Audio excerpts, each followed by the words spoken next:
So students, in today's topic we will learn about capacitance of a parallel plate capacitor when a dielectric slab partially fills the space between the plates।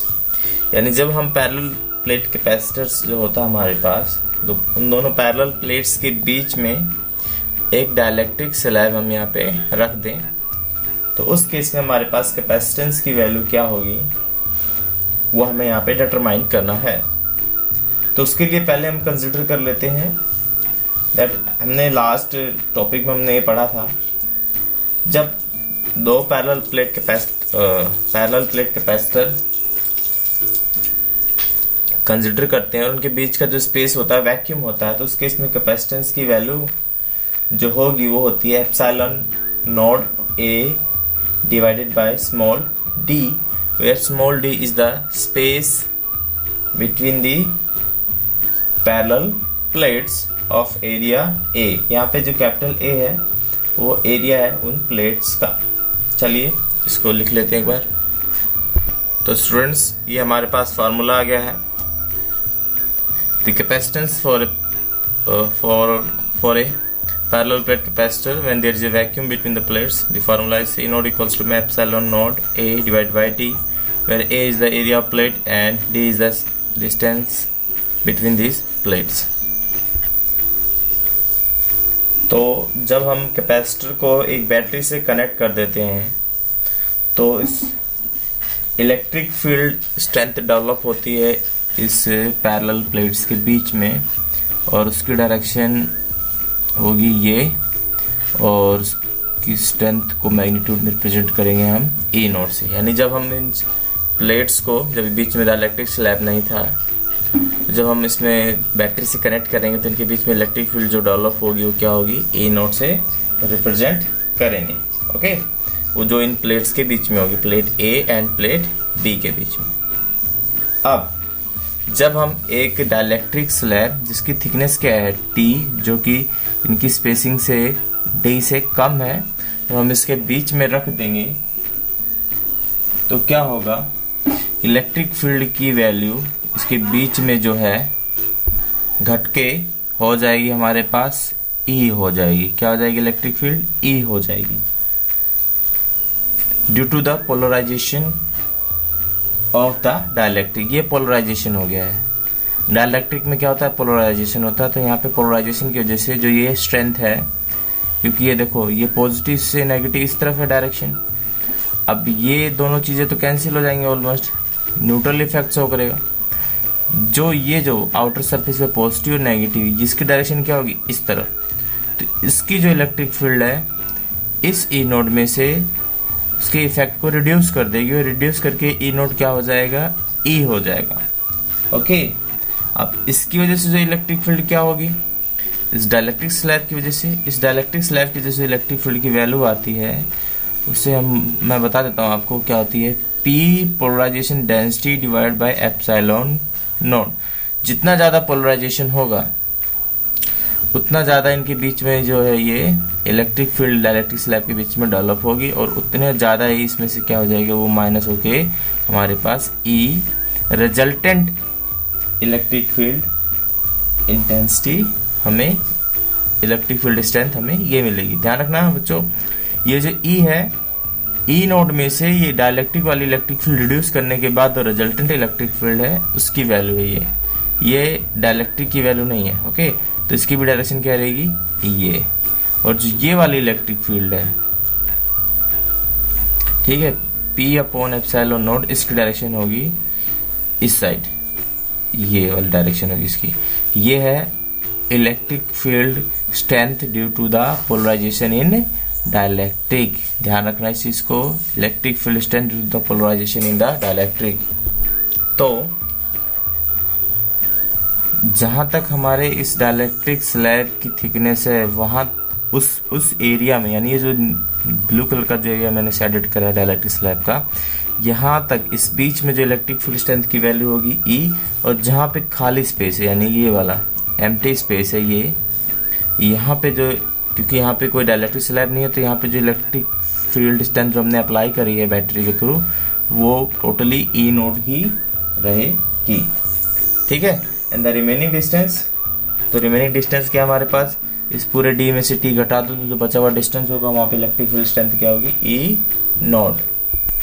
तो अगर मान ले हमारे पास V is the potential difference between the plates of capacitor, यानी जब battery से हमने connect करा है कैपेसिटर को तो कितना पोटेंशियल डिफरेंस अप्लाई कर रहा है इसके टर्मिनल्स पे A और B के बीच में, तो क्या है पोटेंशियल V।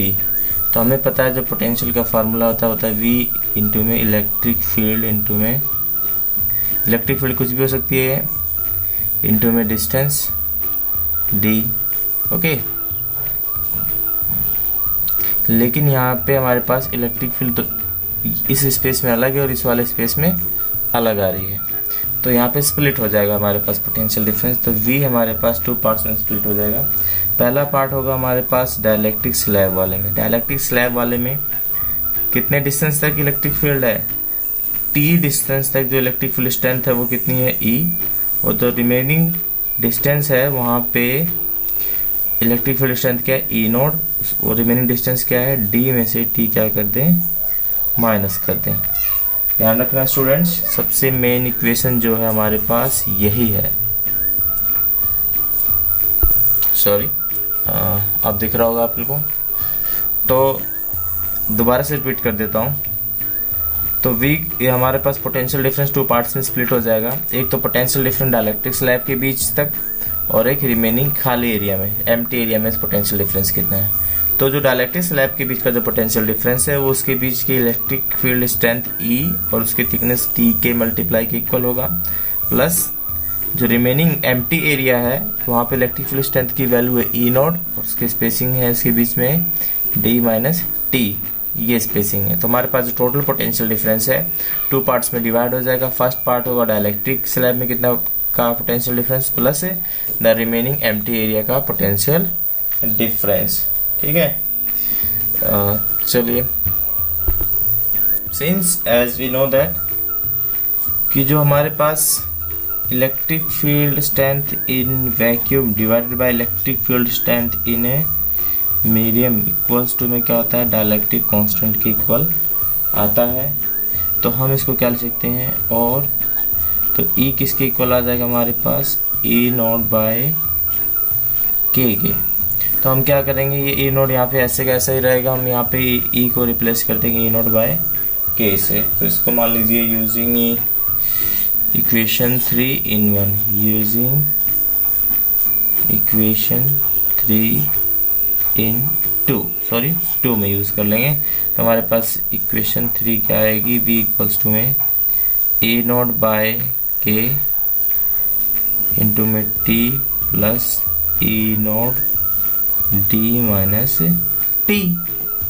ओके, तो अगर इसमें से E नॉट कॉमन ले ले तो हमारे पास क्या आएगा, E नॉट इंटू में D माइनस T को पहले लिख लेते हैं और ये वाला पोर्शन पीछे लिख लेते हैं, T बाय K। ध्यान रखना ये T हमारे पास थिकनेस का, ये यहाँ पे प्लस साइन है, ये भी T है, ठीक है, कंफ्यूजन नहीं होनी चाहिए। अब जो इस इक्वेशन को मान लीजिए 4, अब अगर ध्यान से देखा जाए जो हमारे पास वैक्यूम की इलेक्ट्रिक फील्ड स्ट्रेंथ है वो किसके इक्वल आता है, charge density sigma upon epsilon not के। और अगर चार्ज डेंसिटी जो होती है सिग्मा वो होती है चार्ज पर यूनिट एरिया। तो अगर हमें चार्ज की वैल्यू प्लेट पे पता है कितनी चार्ज की वैल्यू है, उसका एरिया पता है, तो हम सिग्मा को रिप्लेस करते हैं Q बाय एप्सिलॉन नॉट और ये हो जाएगा A, ठीक है। तो हम E नॉट यहाँ पे रिप्लेस कर देंगे Q अपॉन एप्सिलॉन A से, तो फिर हमारे इक्वेशन में चेंज आ जाएगा। चलिए लिख लेते हैं उसे। तो ये इक्वेशन ही हमारी मेन इक्वेशन है। इसके बाद तो हमारे पास सिंपल है, सिंपल चीज क्या है हमारे पास, तो उस केस में क्या, एज वी नो कि जो हमारे पास कैपेसिटेंस की वैल्यू क्या होती है वो होती है Q बाय V, ठीक है। तो अगर इक्वेशन 6 की वैल्यू यूजिंग 6 इन इक्वेशन 7, तो हमारे पास क्या हो जाएगा, मैं इसको यहीं पे सॉल्व कर दे रहा हूँ। तो C की वैल्यू क्या हो जाएगी हमारे पास, Q डिवाइडेड बाय, तो हमारे पास कैपेसिटेंस की वैल्यू आ जाएगी, ये इस Q से Q कैंसिल हो जाएगा, एप्सिलॉन नॉट न्यूमरेटर में चला जाएगा, ये डिनोमिनेटर में रहेगा। तो C की वैल्यू आ जाएगी हमारे पास epsilon naught A divided by D minus T plus T by K।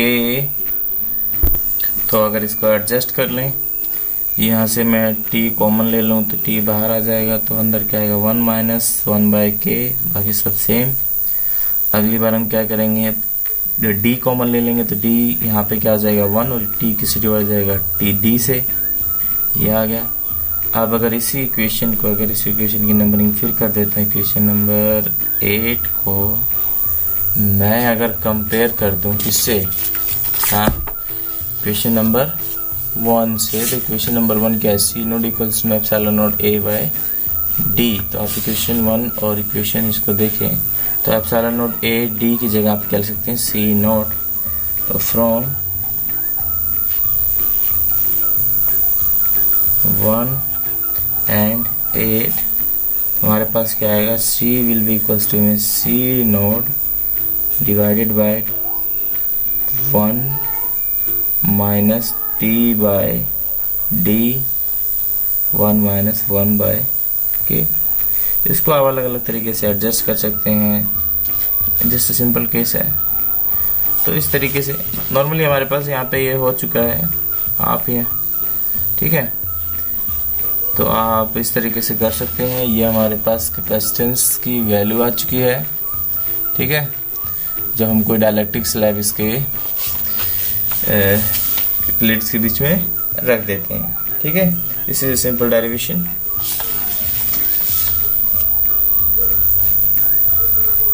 अब और एक और चीज इसमें कहने लायक है, सिंस अगर हमारे पास जो डाइलेक्ट्रिक कांस्टेंट K है अगर 1 से बड़ा है, it follows that capacitance of a capacitor increases on introducing a dielectric slab between its plates,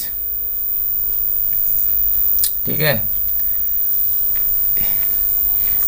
if K हमारे पास 1 से बड़ा है तो C जो कैपेसिटेंस है वो इंक्रीज होता है ड्यू टू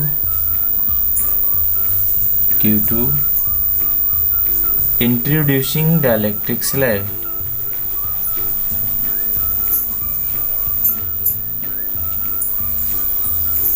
डाइलेक्ट्रिक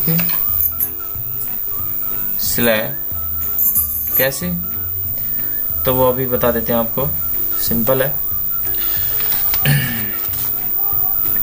अगर हम मान लें कि हमने जो डाइलेक्ट्रिक इस तरीके से फिल करा है कि वो प्लेट्स जो हमारी हैं A और B के बीच में पूरा हमने बराबर से फिल कर दिया, यानी T क्या हो जाएगा, D के बराबर हो जाएगा। तो उस केस में if T equals to D हो जाएगा तो ये वाला पोर्शन क्या हो जाएगा, कैंसिल हो जाएगा 1। तो हमारे पास C किसके इक्वल आएगा, तो यहाँ पे D से D क्या हो जाएगा हमारे पास, ये कैंसिल हो जाएगा जब हम यहाँ पे पुट कर देंगे D की वैल्यू। अब क्या आएगा 1 माइनस 1, इसको भी सॉल्व कर लेते हैं। तो C की वैल्यू क्या आएगी, C नॉट, ये हो जाएगा 1 माइनस 1, माइनस अंदर जाएगा क्या हो जाएगा प्लस, हो जाएगा 1 बाई K, ये भी कैंसिल। तो आगे चल के C की वैल्यू क्या आएगी, K ऊपर चला जाएगा, हो जाएगा C नॉट इंटू में K। तो हम देखेंगे C इज जो capacitance of dielectric is directly proportional to the dielectric constant K। ये तो फिक्स है, तो जितना ज्यादा हमारा K होगा उतना ही ज्यादा हमारे पास क्या होगा कैपेसिटेंस, और डाइलेक्ट्रिक्स का डाइलेक्ट्रिक कांस्टेंट हमेशा ज्यादा होता है। Okay, thank you.